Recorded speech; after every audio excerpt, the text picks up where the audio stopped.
انشاءالله عزیزان همکار که آمادگی کامل دارند، مناطق هم از قبل شناسایی شده.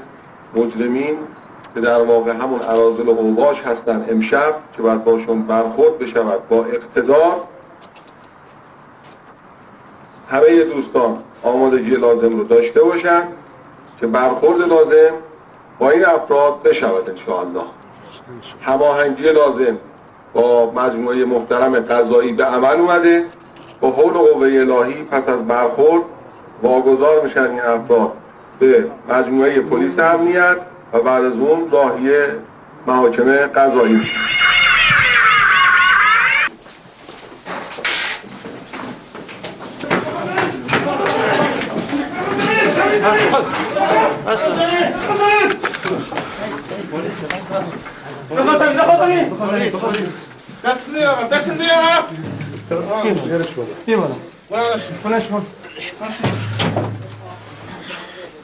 هیچ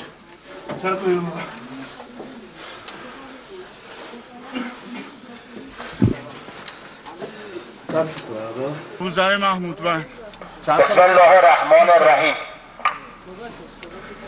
شهروندان گرامی و اهالی محترم، در جهت خواسته شما شهروندان محترم در راستای برخورد با اراذل اوباش و افرادی که مخل نظم و امنیت عمومی هستند، فردی را مشاهده می نمایید معروف به محمود گراز که دارای سوابق متعددی در خصوص شرارت، ایجاد مزاحمت و اختلال در نظم و امنیت در جامعه هست.